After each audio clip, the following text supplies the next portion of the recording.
Welcome to the Pandemonium Witches podcast, where the ADHD has just a touch of the tism, where the true crime is just as scary as the hauntings and unsolved cases, and the hosts never stay on topic for long. I'm Kat. I'm Rachel. I'm Em. And I'm Meg. We are the Pandemonium. Good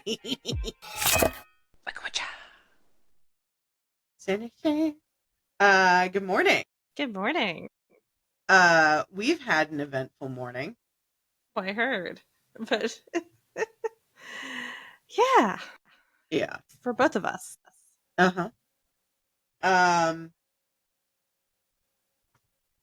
So for those of you who don't know, for the last 6 months, I've been working on surprising my amazing husband with a puppy. Mind you, my ring is in the bedroom. I did not. What are you doing? Leave it. I'm not talking to a ghost. I'm talking to a dog. We have a puppy. Her name is Freya. Which we will insert photo here. Yes. New photos, anyways. She has grown. Her paws. I have a very small hand. Her paws are the size of my hand. Just to give you reference, this is a 2-pack, large pack of Tums, or deck of cards, is bigger than my hand. Everything is bigger than me. Let me just put it that way. But he wanted a puppy. So I've been working secretly with my good friend, my local bestie. I have 2 local besties, Georgie and Casey.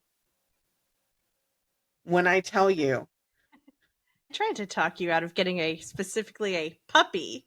I was right? Like, a year-old one. It'd be fine. It's like they're out of all the puppy stages. Nope. Mm-mm. I met Freya. This was like two months ago, Something like that. and there were some feral cats roaming around the neighborhood, and we had lost some kittens. They were hit by a truck, and so we finally captured them with the help of Casey. And I'll put her. She has a site called Maverick's House. It's border house, absolutely magnificent. If you're in the Killeen, Texas area, you guys should definitely check her out. She's amazing. She got Freya kennel trained, and for those of you who have raised puppies, kennel training is no fucking joke. But she's adorable. I can't pan the camera because it's wrapped up with the wires, but I'll put up a picture here. I'll send you a picture. She's just right underneath the desk, sitting on my shoe. But when I tell you, I told my husband we're getting her on this day. The house needs to be ready. I'm going to finish it, but you need to help. Your job is the outside. He's like, okay, sure. Why didn't it take my picture? He finally got that fence fixed. He did. Nope. I moved my phone too quickly, and all you see is a blur of pink. Anyways, so we now have a puppy, Freya Luna. She's absolutely adorable. She knows it too. But she does. She's going to use that to her advantage. Like this morning, we woke up to Poopageddon. She didn't even wake up.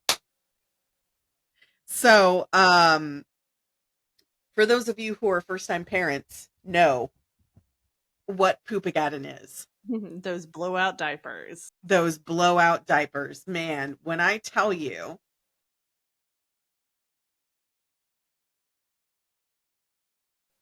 the entire kennel, the blanket that Josh put his favorite blanket in there, coated in poop. She's looking at me and she's like, I'm sorry.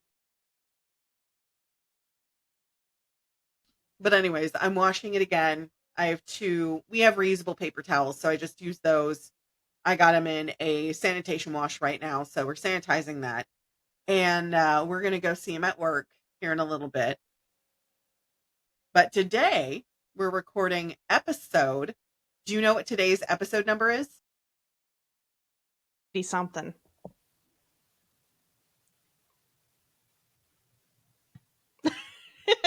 Just the different faces you just went through. My page reloaded on the back screen. Hold on.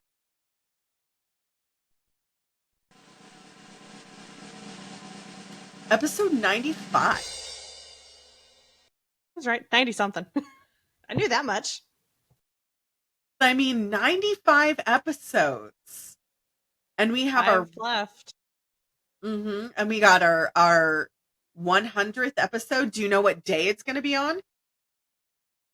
It's like the 1st of October, right?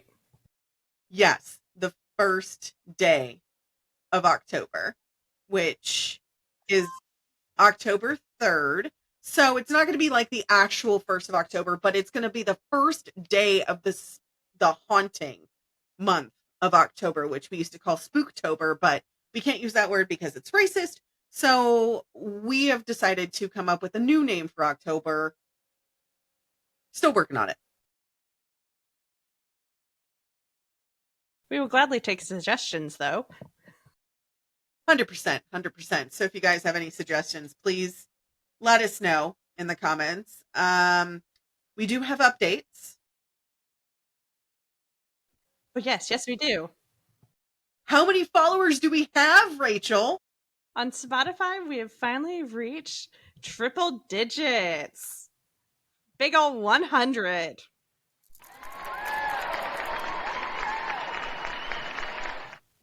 I got that notification while I was at work, and I was like, oh my god! I got so excited. I saw it in the group chat in the morning, and I was like, holy crap! And then our friend, Marthy, where is she even from? I think she's in Norway.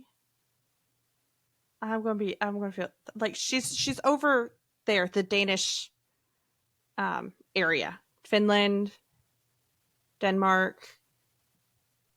That trifecta. She is indeed in Norway. I was like, I know it's in that area because I had to send her Christmas cards before, so I was just or holiday cards, and I was just like, it's over there. I know this off the top of my head. It's somewhere in the 3. Well, she used to send me like daily photos, like our snap streak. We had it for I want to say like 200 and something days, and then she went on vacation. I was like, don't worry about it, I don't care. But I care about our snap, yours and mine and Sid's, Yes. and a few other people. But she takes a boat to work. Like, how cool is that? Mind you, I've only been on one boat and it doesn't count because it's a destroyer, but I mean, Hey, you went on the Queen Mary. not on the open water. You didn't say that. You just said I've only been on one boat. It's still a boat. Floats on the water. It is still in the water. Still counts. Okay, yes. However, the people that I know of that are in the Navy would beg to differ because it's not in the actual ocean itself. Semantics, technicalities. So I'd done the last 2 episodes, but we're going back to trading off every week. So that Yes, means we can. right. That means today is your episode. Yes. And ugh, I was disgusted doing this research. So disgusted. Man, okay. So is it as quite as disgusting as cleaning up Poopagadden, or is it like worse?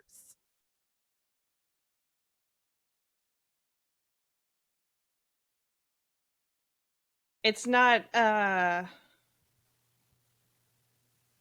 nuns or children with no eyeballs. Well, no, I take that back. They're probably 2 kids with no eyeballs. But yeah.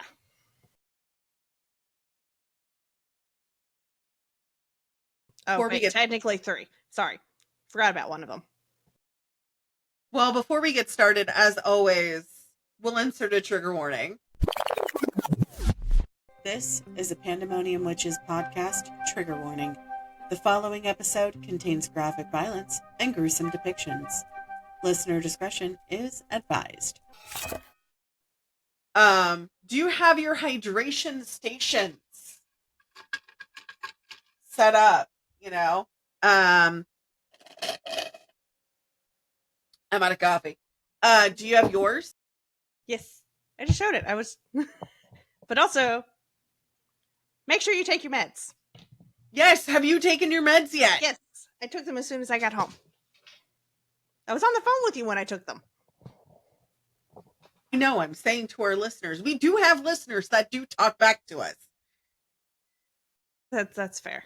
I talked back when I listened to when I re-listened to the episodes, and my brain's like, oh, also this other random fact, and I was just like, why couldn't you have done it while we were recording? Anyway, so trigger warning here. Which we have a new thing that we're going to be showing in October. What should our next hint be? I came up with the last one. It's your turn. We should have thought about this earlier. Shoulda, coulda, woulda, but didn't. Okay. There is a top 10 list that we're going to be really. I was going to say top 10 list. That's not much help at all. That we're going to be working from, and it was published in a magazine last year, and that's all I'm going to say on that. Yeah, that's still not much help because that is so vague. At least mine was a little bit closer. We're not giving them on a golden or silver platter, It's we have to be mysterious. That's valid. I had to turn on the fan because I was like, I'm starting to get warm. Not going to deal with that. Well, I don't need to turn on my fan because our house is 68 degrees and still cold, so. Yes, well, I'm currently not in charge of my thermostat right now, and I hate it. But that's another thing for another day. Yeah, let's do what we're gonna do today. So what are we doing today? Murder, of course. That's what we always do. Of course it is. Of course it is. Of course it is. Okay, do you want the TLDR? Okay. Of course I want the TLDR. What kind of question is that? I mean, that's valid. I just figured I'd offer it. I prepared one, so I don't know. Sometimes I don't, so it happens. Just in case. Just a perchance. Yes, of course. All right, so too long. It didn't read. It's an unsolved quadruple homicide that happened during the night between April 11th and April 12th, 1981 in Keddie, California. Duh! Do you know who I'm talking about? There's 3 unsolved murders that are in the 80s that I know of. No. Go on. So the victims were Glena Susan, nickname was Sue, Sharp, who was born March 29th, 1945. Her daughter, Tina Louise Sharp, who was born July 22nd, 1965. Her son, John Stephen Sharp, born November 16th, 1965. And John's friend, Dana Hall Wingate, who was born February 8th, 1964. So it took place in number 28 of the Keddie Resort. Dana, Sue, and John's bodies were found the morning of the 12th, but Sue's 12-year-old daughter, Sheila, who had been sleeping at a friend's house next door, found the bodies. Sue's two younger sons, Rick and Greg, along with their friend Justin Smart, were in the house but were left unharmed. Tina was missing from the murder scene. So is she missing, or Until April of 1984, Tina was considered a missing person until her skull and several other bones were recovered at Camp 18 in California, near Feather Falls in Butte County, about 62 miles from Keddie.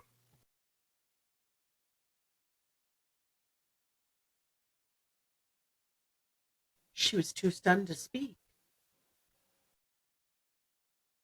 There were multiple leads and suspects that were examined over the 3 years between the murders and Tina being found, but there were no charges ever filed. Several new leads were announced in the 21st century, including the discovery of a hammer in a pond in 2016 and the discovery of new DNA evidence.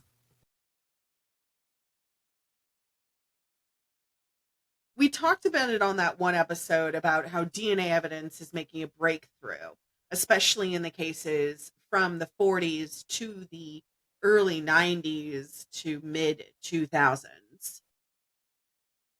Yeah, basically, as long as the evidence that has like the DNA, the blood, body fluids, any sort of contamination, I guess, is well preserved, they can now try it now. They can manage to get a sample of it now and try it with the DNA evidence to like, and they might not necessarily get justice for the family because the killers could be dead, but they at least brings closure to for the family. And that's like a lot of the things, like, because I've been researching cold cases for as long as you and I have known each other, and we've known each other.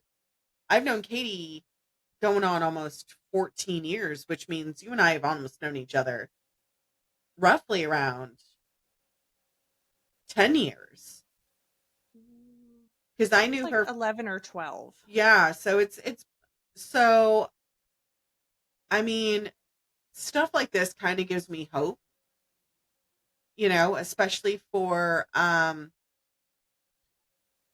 can't believe, they still don't talk about it. It's the missing natives and indigenous women, and it's like a huge thing, and now men are on the website as well, and it's gotten a lot more press. Correction. hmm over the last couple of years. So, I mean, and we'll definitely drop their information in there, because there's a lot of cases that aren't covered, because that was my spray bottle for people who are just listening to us on the drive home. I'm looking at you, Sylvia. And I mean, there's a lot of missing and indigenous peoples out there that still, I did research this morning for some of the stuff that we're doing later, and You're disgusting about what happened to them. yeah. But today's episode is going to be equally disgusting, so please continue. Okay.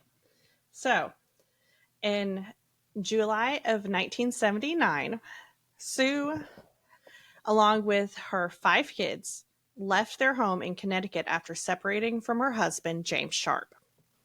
They relocated to Northern California, where Sue's brother Don lived, which makes sense. Like, you go where you have family.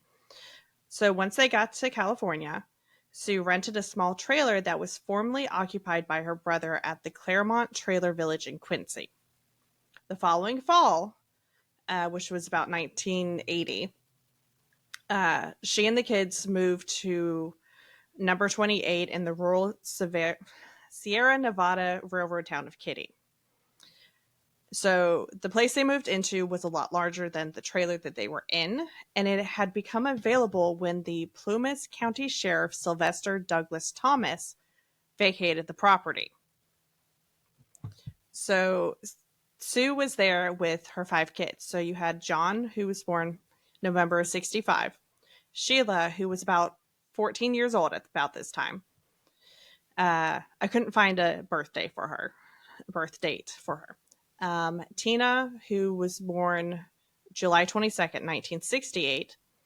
Rick, who was about 10 at the time, and then Greg, who was about 5. And again, couldn't find birth dates on them, so I do what I can. So April 11th, 1981, at about 11:30 a.m., Sheila, Sue, and Greg drove to the Meeks family home to get Rick, who had been attending baseball tryouts at the Gadsner Field in Quincy. They had happened to come upon John and Dana Wingate hitchhiking at the mouth of the canyon from Quincy to Keddie. Sue then drove the kids the 6 miles to Keddie. 2 hours later, about 3:30 p.m., John and Dana hitchhiked back to Quincy, where they might have had plans to visit friends. I couldn't find anything but no, I really. So about this time, the boys were seen in the city's downtown area. So they were seen there. So the same evening, so April 11th, Sheila had made plans to stay the night with the Seabolt family who lived in number 27. So in the Seabolt family, you had James Sr., Zonita, who was his wife, their daughters Alyssa and Paula, and their son, James Jr., who went by Jamie.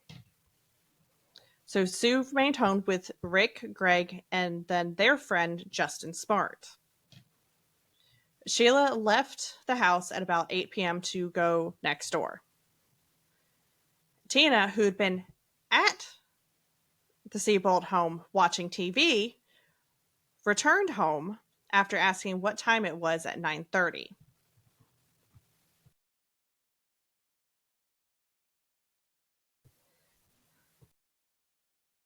He's sensing a fuckery.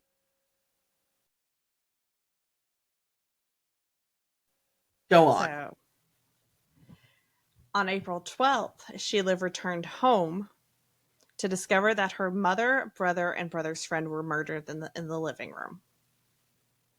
In the living room? In the living room.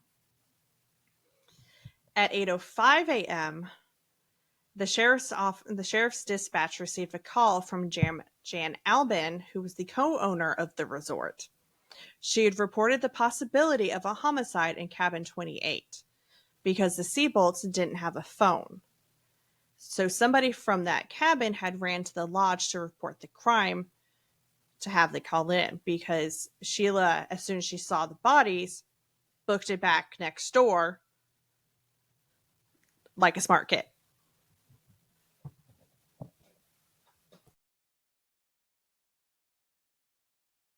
I mean, this was also a time where house phones weren't super prevalent. So in my notes, I've had in all caps, trigger warning. Nah, really?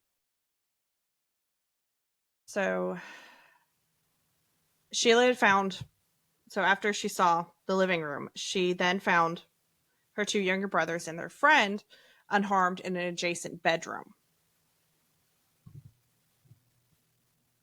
Unharmed. Unharmed. So this is when it gets a little graphic. All right, I say a little graphic. It's going to get graphic, guys. Like a lot of graphic? Like Ed Kemper graphic? Because that episode was graphic. Maybe not that graphic, but still graphic. Okay. So Sue, John, and Dana had been bound with medical tape and electrical cords.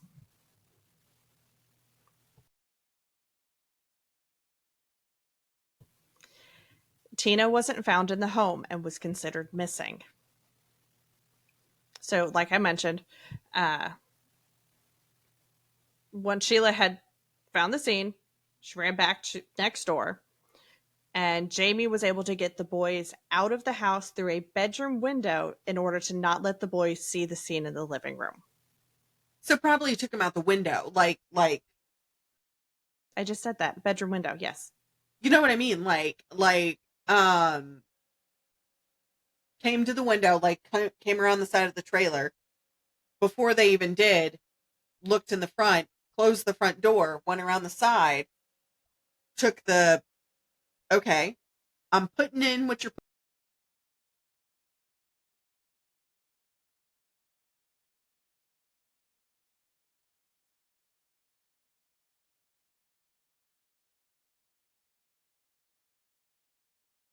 Are we okay? Yeah, I was still mute. Sorry. I was like, I have a photo. Hold on. Is that letting me paste it? Okay. Anyways, um, let me scroll back up. Okay, so Jamie later admitted to having gone into the home via the back door just to see if anybody was still alive, which I mean makes sense. However, he possibly contaminated evidence in the process. So the murders were especially vicious. Two bloody knives and one hammer were found at the scene. Blood spatter evidence from inside the home showed that the murders had all taken place in the living room. Sad. This is where it gets a little disgusting. Sue was found laying on her side near the living room sofa, naked from the waist down. There's evidence that someone rearranged her from an indecent position. She was gagged with a blue bandana and her own underwear, which was then secured with the medical tape. She had been stabbed in the chest, and her throat was stabbed horizontally. The wound in her throat had passed through her larynx and nicked her spine. So if you don't, if you aren't aware by now, me and Emily know medical, and if Emily was here right now, she'd be, her flabbers would be gasted as well. To get through, it's the larynx. So to get through the vocal cords and the larynx, you have to put significant force through what you're doing, and it's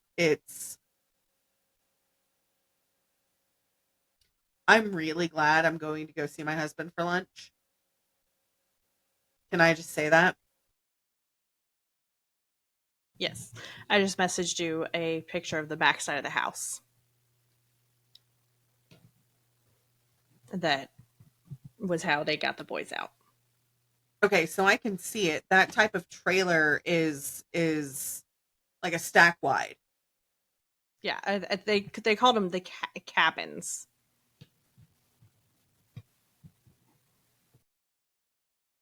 So it looks like a trailer with a basement from what I'm looking at it. Um John's room was in the basement, and then um, obviously you had the living area on the first floor, and then above it was probably the bedrooms.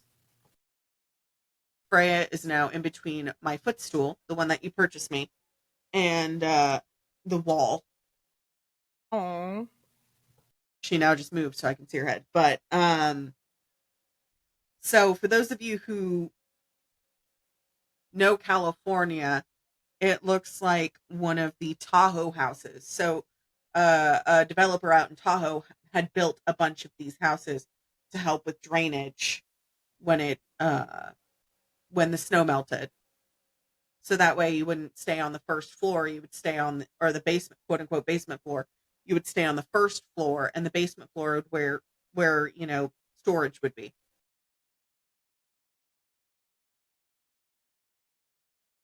Um, but the pictures, oh my god.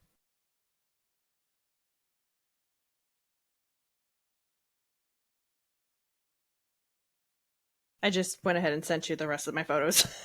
So I didn't have to do that later.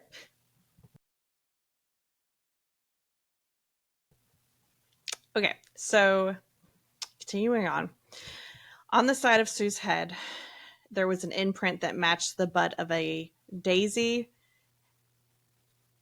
880 power lined BB/pellet rifle. There was defensive injuries on her arms.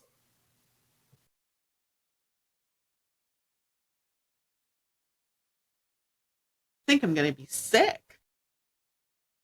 Yeah, I had to take nausea meds doing this. This is disgusting. And I mean, you know, the case that I did work on the other day. I had to take a break from research. I normally do a few cases every few days just to kind of make sure I have stuff done. Yeah. So John's throat had also been slashed.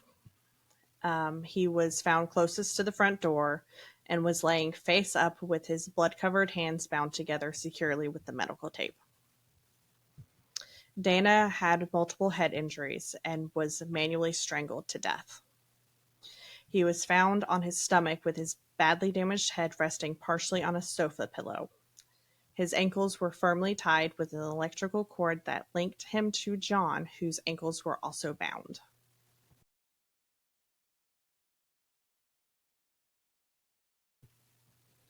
So Dana and John had suffered blunt force trauma to their heads caused by one or more hammers. An autopsy which determined that Sue and John had died from the knife wounds and blunt force trauma, and that Dana had died from asphyxiation.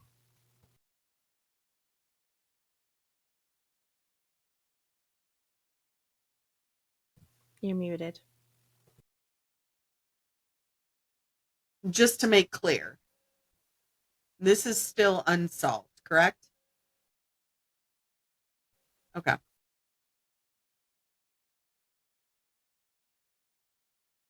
Large pools of blood on the living room floor and on the sofa pillow indicated the boys' bodies were also moved and then staged. Blood wasn't confined to the floor and on or around the victims. It was discovered on the once cheerful ivy-patterned wallpaper and on some of the bedding in the bedroom that Sheila and her sister Tina shared with their mother. Blood was also found on the living room ceiling and furniture, and the bottoms of Sue's bare feet and the soles of one of the boys' shoes was also covered in blood, suggesting they were mobile and stepping in it at some point.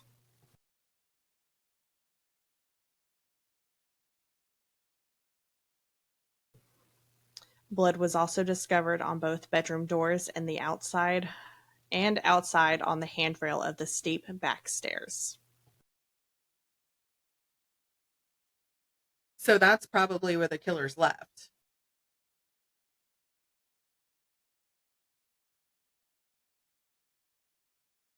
Sheila and the Seabolt family said that they had heard no commotion during the night, but a couple living in number 16 was awakened at about 1:16 a.m. by what sounded like muffled screaming.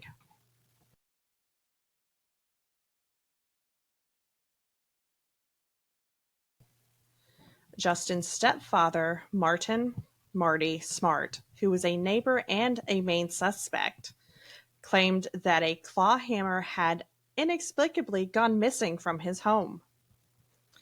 So while the detectives were interviewing the Smarts, they were also talking to numerous other locals and neighbors, like they do.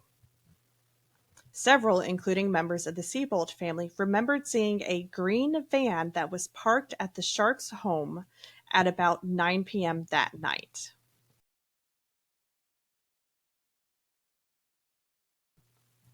Justin gave conflicting stories of that night and stated that he had dreamed details of the murders. And in a later account of events that he told while under hypnosis, he claimed to have seen Sue with two men.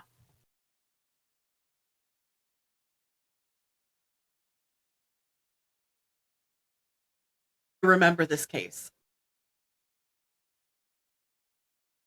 I just looked at the photos. It was on Unsolved Mysteries.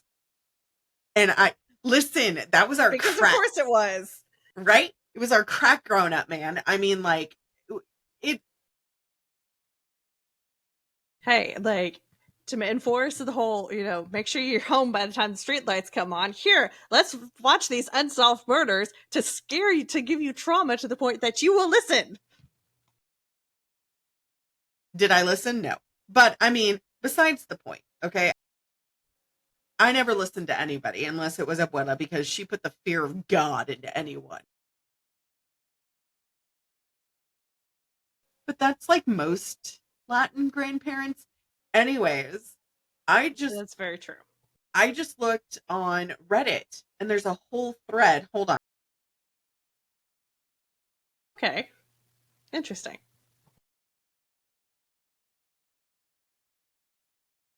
I'm on a forum for true crime discussion on Reddit. That's where I get a good chunk of my squirrel hole things for rabbit holing with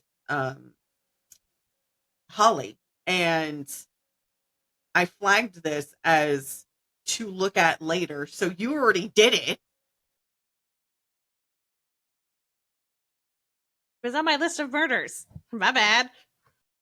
You're fine. Anyways, so based upon Justin's descriptions, the police had composite sketches made of the two unknown men. Which I'll put here. This is where it got a little fuckery. The sketches were done by Harlan Embry, who had no artistic ability and had no training in forensic sketching. He had no autistic ability. I'm pretty sure he did. Artistic. He So it was never explained why, because there was access to the Justice Department's and the FBI's top forensic artists, that the detectives, like, why they chose an amateur who happened to sometimes volunteer to help the local police. So he didn't have an artistic bone in his body, is what you're saying. And they literally had their pick of the litter, and they chose this one. I mean, I'm looking at the photos too. It looks like the same guy who did the photo for DB Cooper. Like, right? I don't have a artistic bone in my body drawing wise, like for making marketing photos and stuff like that. I can do that. But that I can draw better than that. Right. Same. So yeah, it was, I was like, what the fuck? So, in press releases accompanying the sketches, the suspects were described as in their late 20s to early 30s. One stood between 5'11" to 6'2", which is 1.80 meters to 1.88 meters, with dark blonde hair. And the second male was between 5'6" and 5'10", which is 1.68 meters to 1.78 meters, with black greased hair. But that both of them wore gold framed sunglasses. I'm sorry. Why are they wearing sunglasses? I wear my sunglasses at night. Do like, this happened during the night. Why are they wearing sunglasses? Some don't make sense. I mean, they could have been under the influence of drugs because certain drugs do make you light sensitive. Ask me how I know. There are definitely like things, but yes, that is definitely a sus wearing their sun.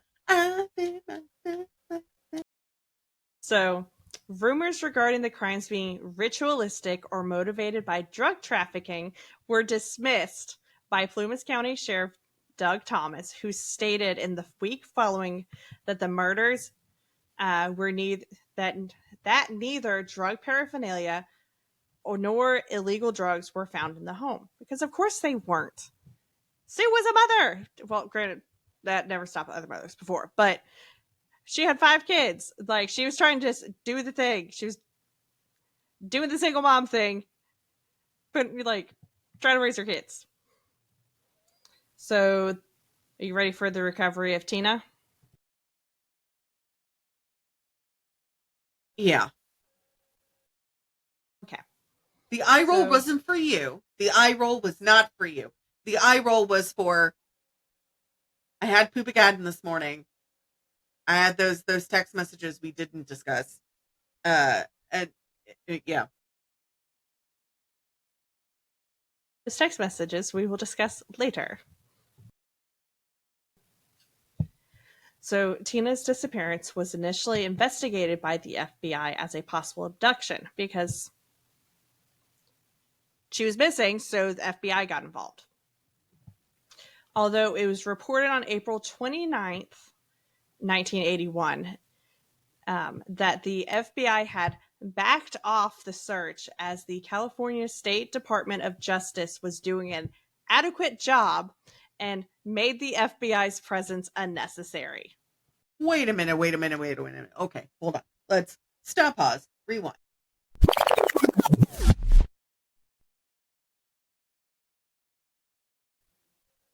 The fuck? I know. I was like, that's not how that works. Like, you weren't even searching for her for a full fucking month. Like, maybe 2 weeks, if that. And then you're just like, oh no, the state's got it.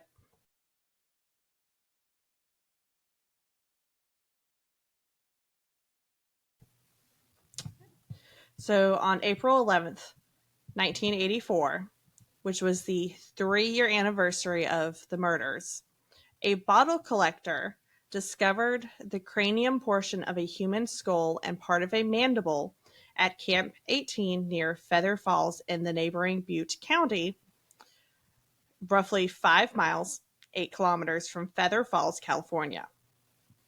The remains were confirmed by a forensics pathologist to be those of Tina in June 1984.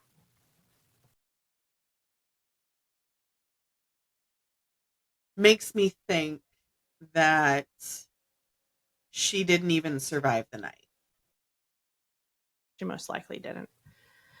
Shortly after announcing the discovery, the Butte County Sheriff's Office received an anonymous call that identified the remains as belonging to Tina, but the call was not documented.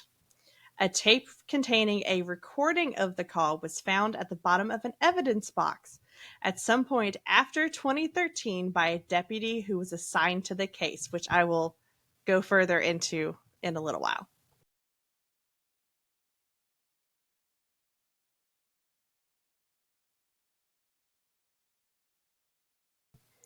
In 2004, the house where the murders happened was demolished. As it probably was, because it couldn't get rented out, number one.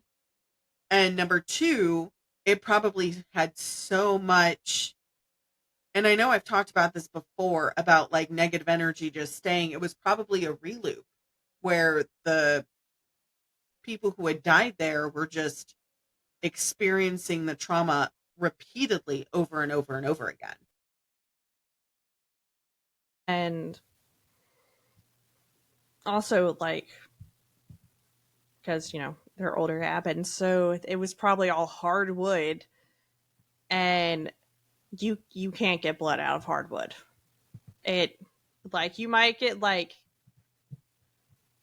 you might sand off the top, but it's going to keep coming back up no matter how much you try and clean it.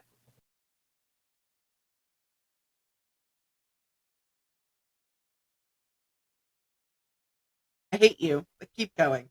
I don't hate you. I love you, but still. So, fast forward to 2016. In an article published by the Sacramento Bee, Marty Smart had left Keddie and had driven to Reno, Nevada shortly after the murders. While there, he sent a letter to his wife, Marilyn, ruminating on personal struggles in their marriage, which he concluded by stating, "I've paid the price of your love, and now I've bought it with 4 people's lives." Whoa, whoa, whoa, whoa, whoa. Hold on. What? Yeah. In a 2016 interview, um,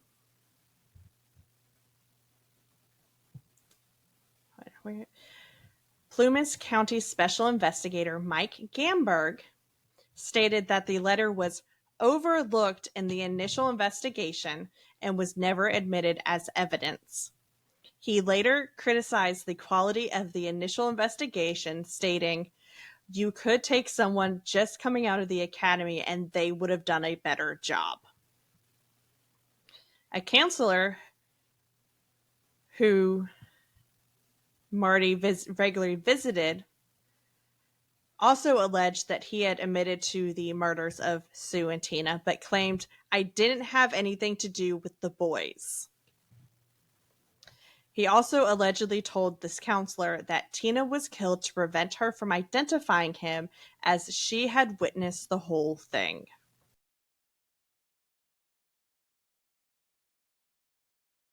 Was he ever questioned in the original investigation? Yeah, he was thought to be one of the main suspects. Did I miss that, or did we not? No, you must have just blipped out of that for a second, because I definitely mentioned it.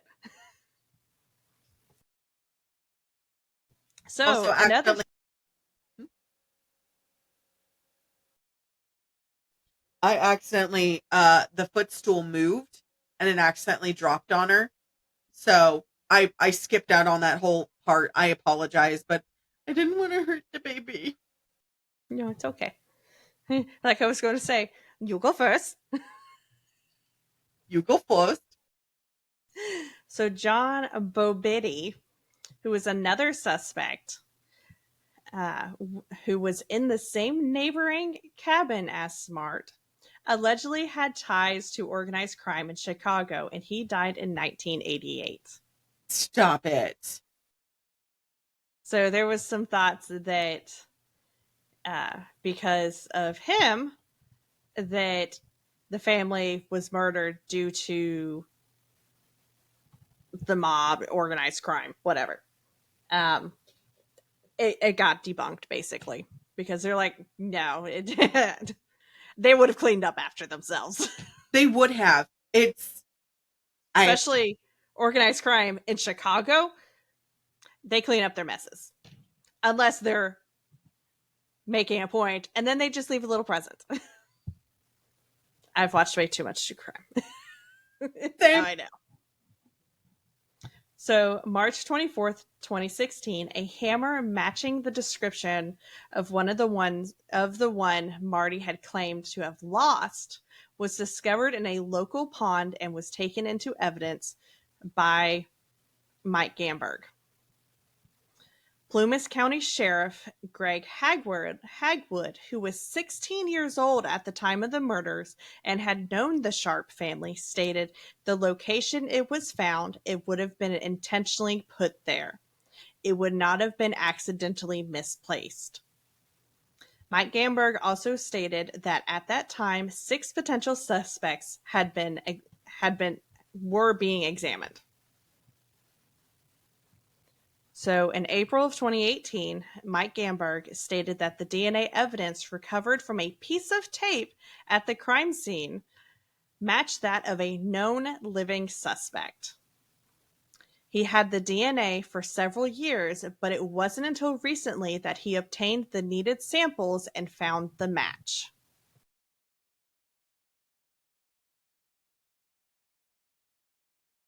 Sorry, bug hit the window.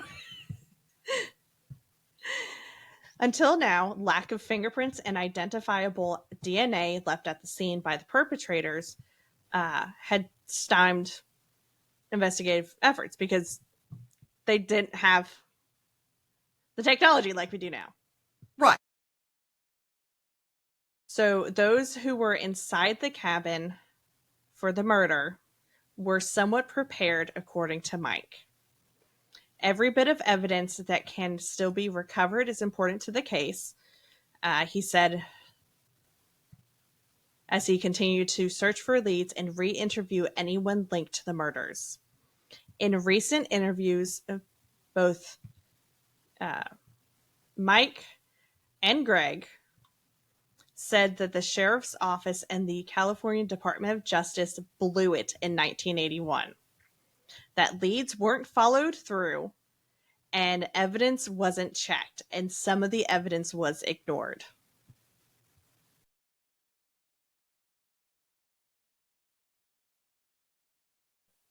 Don't stop it. Keep going.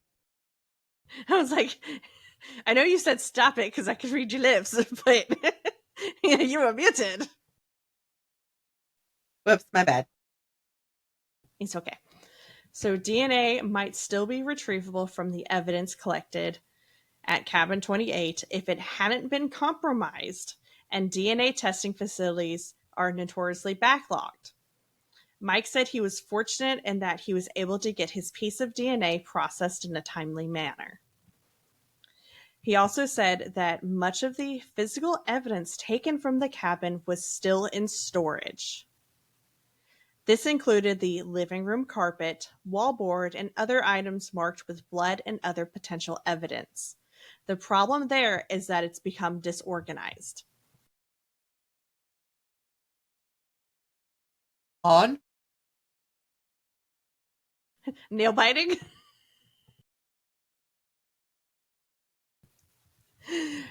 And some of the evidence in storage is contaminated. It happens. Some of the evidence was placed in a freezer to preserve it. However, the freezer got turned off. As he sorted through things, he found one bag of evidence that was never opened. The items inside were never entered into evidence and became a crucial part of the chain of evidence necessary in crime investigation. Another piece of perhaps vital evidence that he discovered was in an envelope that was never opened. It contained a tape recording of an anonymous caller to Butte County Dispatch. Mike was having professionals analyze the tape recording, comparing that male voice to recorded voices of others identified as potential or known suspects. As with other related evidence, the process of scientific evaluation is slow, and a crime that was committed so many years ago doesn't have the priority that recent crimes receive, he said. He also thinks that the tape was deliberately ignored when it arrived at the sheriff's office. Neither Greg nor Mike are willing to divulge specifics on who they are watching, but new evidence has given them solid leads.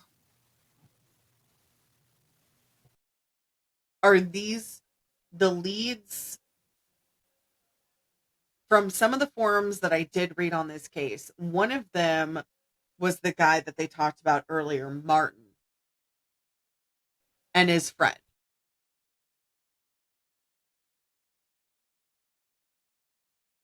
There are people locally who know more than they've said, and I believe we've identified some of them, and we know who they are and we know where they are.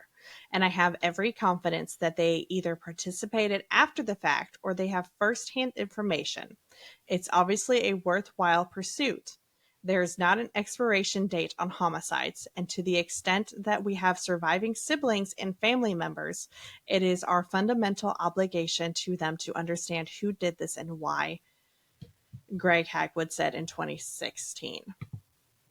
Unfortunately, at this point, both Martin and the other guy that John, that were suspects, have passed away. So, unfortunately, they're not going to get a confession, but they are still looking into things. And like they said, it kind of ends up taking a back burner to more recent cases, which is, unfortunately, it's understandable. However, I did include that if anybody has any information on the murders, is asked to call the Keddie Murders hotline at 530-283-6360.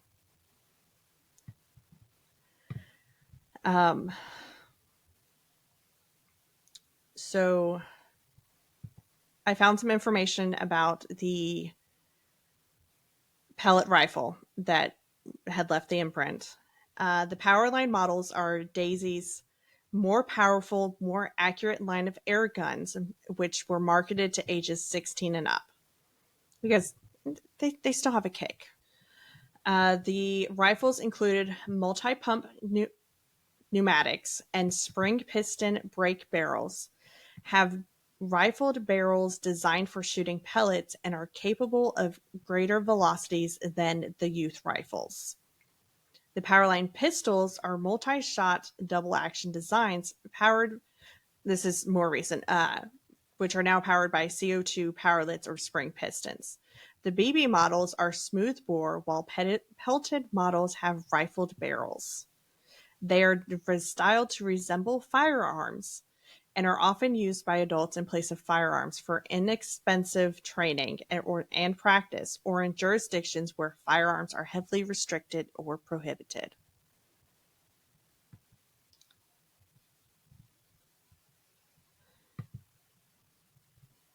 I mean, one of my first experiences with a gun was a BB gun.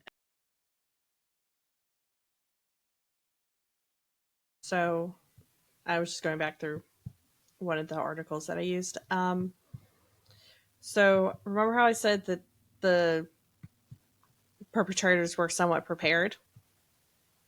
Yes. Um,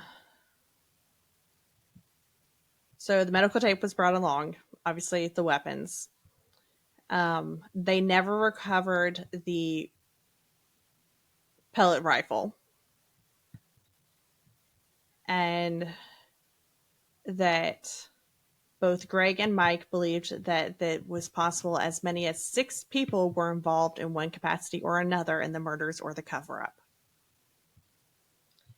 Most of the suspects wore gloves. Identifiable footprints were not recovered inside.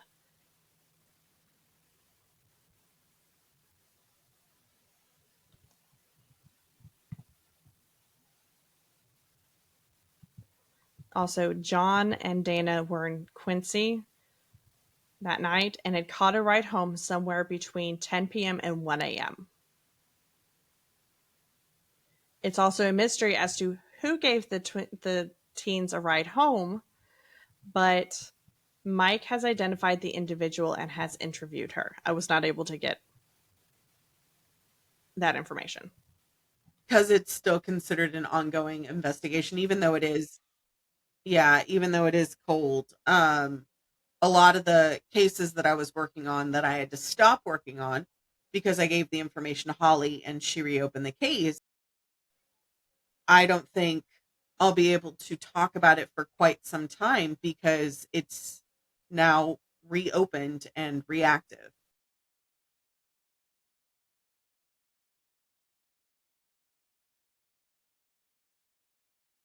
She lost her place. Ding, ding, ding, ding, ding, ding, ding, ding, ding. I did talk to Alex. He has a new baby. So that's why we haven't gotten the new music yet. But he did send me some really awesome music. They have a metronome playing so they can be on tempo. But my Josh was like, I need more cowbell. And I was like, that's not, it's a metronome. It's not a cowbell.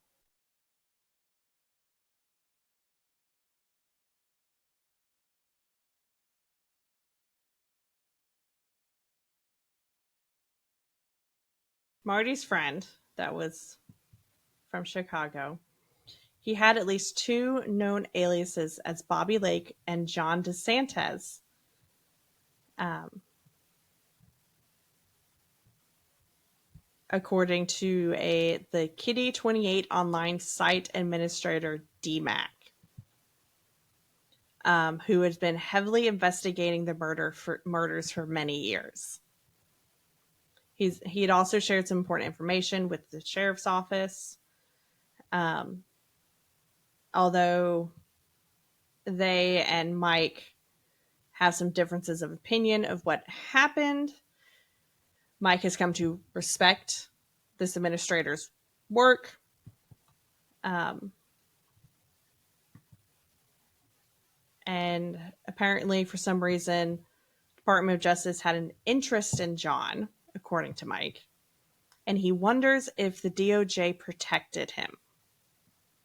Because all of a sudden, like, the FBI just kind of dropped the ball. Yeah, nah, yeah.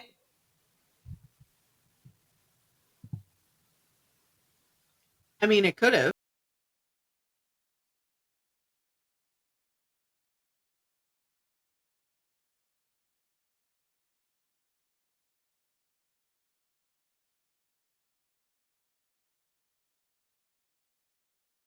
Sorry, guys, kind of jumping around a little bit.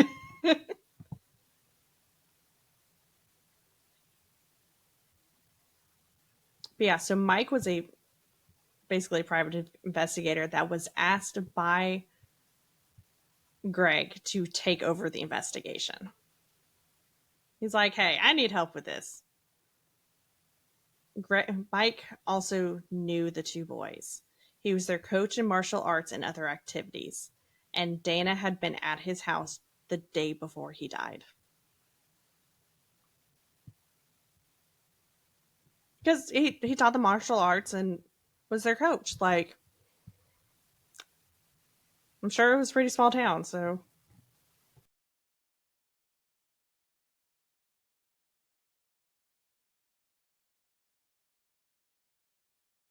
She got stuck in the courts.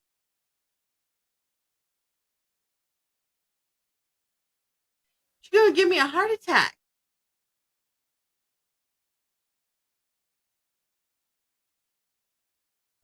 So she So you lays want to know right what back the down. you want to know what the anonymous caller said? You have a transcript? Mike had shared the contents of the tape with People magazine in 2016 when it featured the crime in two magazines and a news documentary aired on CBS. The anonymous caller said he was watching the news about the discovery at Feather Falls and said, and I was wondering if they thought of the murder up in Keddie, up in Pulmis County a couple years ago, where a 12-year-old girl was never found.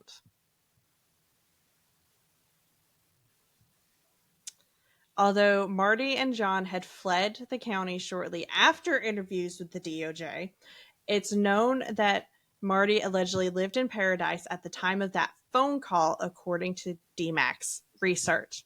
Another person of interest was also living in Butte County.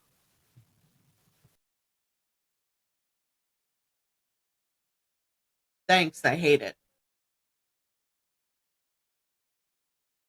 Although Marty and John are dead, they were alive at the time of Tina's discovery. John died in 88. He would have been in his 50s during the murders. Marty died in 2006, and he would have been in his early 30s at the times of the murders.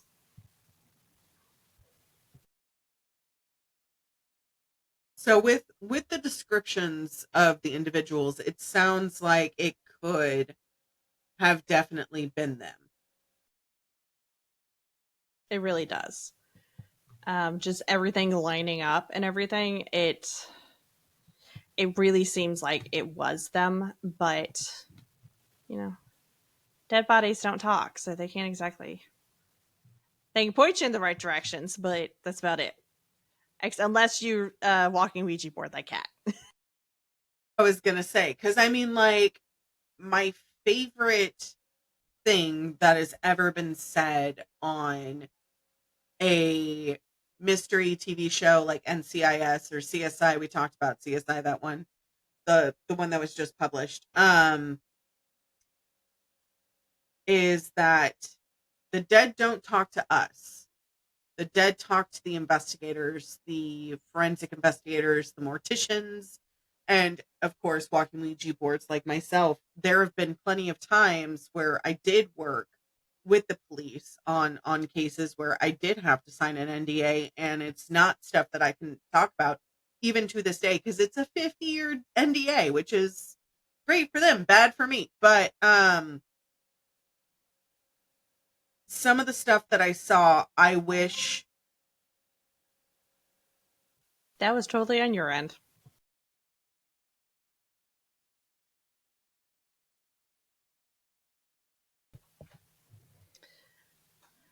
But yeah, so like there's all kinds of different articles that I found, like all the way in Australia, the UK. Like there was a lot of articles for me to go through. But yeah, no, like this, it shook me up a bit. Like just the fact that it's unsolved and everything, and it was a little disgusting. I definitely felt gross afterwards. I went home and I deeply exfoliated because I needed to scrub myself clean. Right.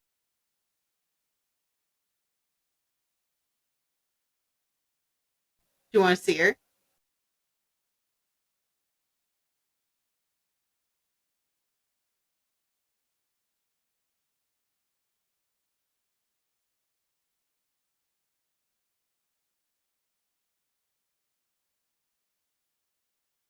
She's so cute. I love her so much.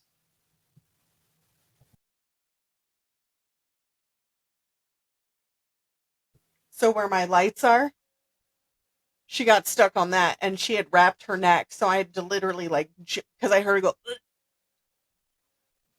And you're like, don't be throwing up, but right.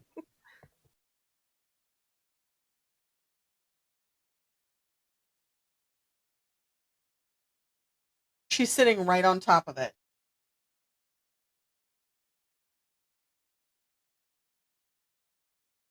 so yeah, I'm scrolling through this Reddit thread that you sent me, and everybody's like, "Oh yeah, Martin and John totally did it." And I'm like, I mean, evidence was there. Kind of all links up.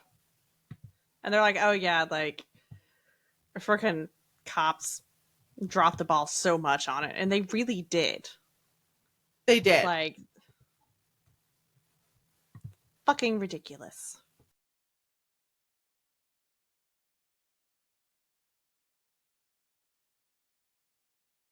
So speaking of Reddit threads, did you hear about how the FBI and the CIA were letting people know, stop solving cases for them? It makes them look bad. And I'm sitting here. Quit doing a shitty ass job, then we wouldn't be out here solving your shit for you. I mean, I'm sitting out here.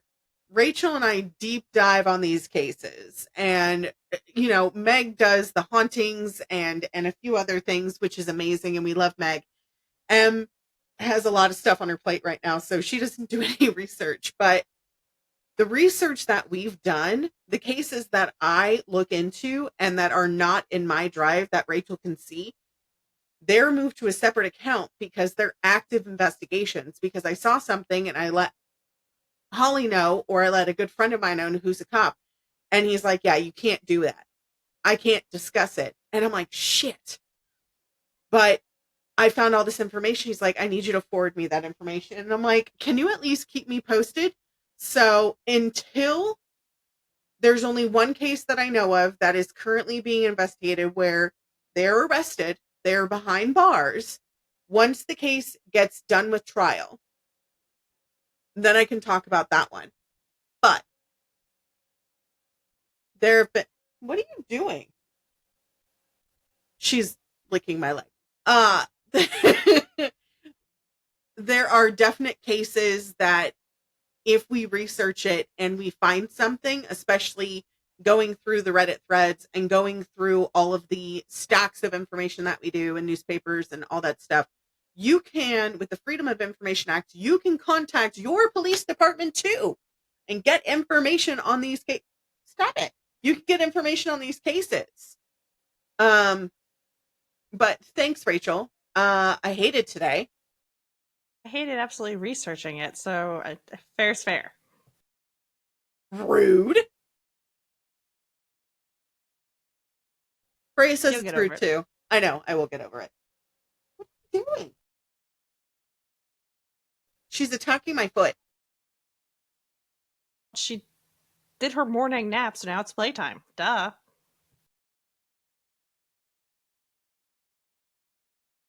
She got the energy now, so I told you, like, enjoy the nap phase while it lasts, because once she's awake, it's gonna be balls to the wall. Let's go. Listen, no thanks. I love her though. But I already told Josh, I was like, you're going to be wearing her out when you get home. So I'll take care of her. I'll do the bathing and everything. Like, I'll take care of her, but This is why I don't get puppies.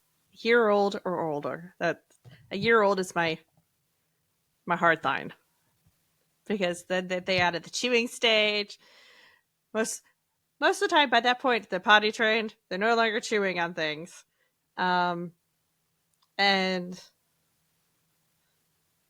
they've lost all their puppy teeth by then. The little razor blade teeth. Um, yeah, well, the only thing that I saw on the website that's probably note for today is Tina wasn't Marty's daughter. Marty's stepson, Justin, however, was asleep in one of the downstairs bedrooms when the murders occurred. There's a lot of circumstantial evidence pointing towards Marty being one of the culprits. In 2018, they found a piece of tape at the crime scene that matched a living suspect. So that's what you were talking about earlier. And then,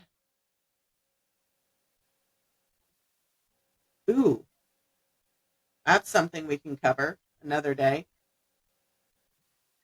also living subject or suspect at that point, but Marty died in like the early aughts, so 2006. So at that point, like, he might have still been alive, or the database just hadn't updated yet to the point where it registered, oh wait, he's dead.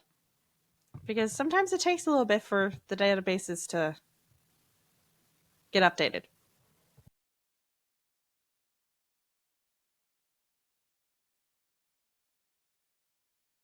There have been a couple of shows on the actual murders themselves. Did you do research on that?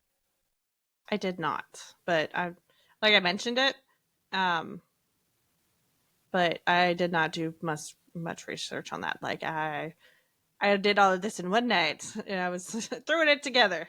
I had a I had time at work, and I was throwing things together because I was like, oh shit, it's my turn. I gotta throw something together real quick. So the one that I saw was on Unsolved Mysteries. There's now a documentary called Cabin 28. The one that I know of from before we started our podcast was on Crime Junkie.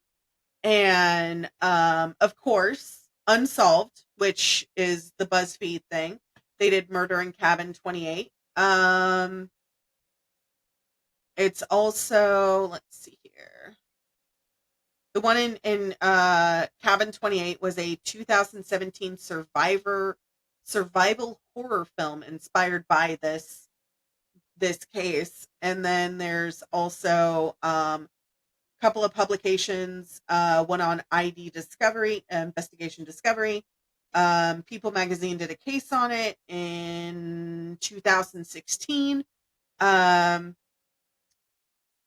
Crime at Bedtime covered it. Grimm, the true crime podcast, as well as our lovely queen, Bailey Syrian, covered it as well. So take a moment with our team as we pay tribute to the victims of this ruthless assailant. Please join us in a moment of silence as we honor the victims.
Yeah, but that's the Keddie murders.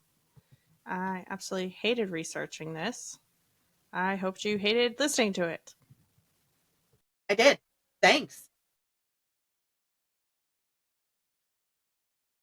Okay, good. Glad we're on the same page on that.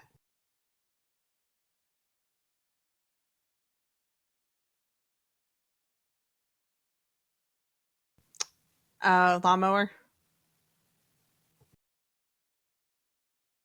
All of my demon boxes at once. We have 1, 2, 3, 4, 5, 6, 6.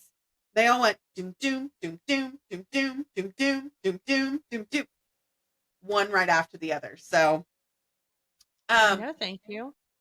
yeah, so that's it. We're done for today. I'm gonna go take my puppy for a walk and maybe we'll go for a ride somewhere. Um as Emily always says, do stupid shit. Please don't do stupid shit. Please don't. Bite the hand. Well, stay feral. You took my line again. Bat the hand. Stay feral, bite the hand, and we'll see you guys next time. Okay, bye. Okay, bye. That's all for this episode. Stay feral, and we'll see you party possums next time.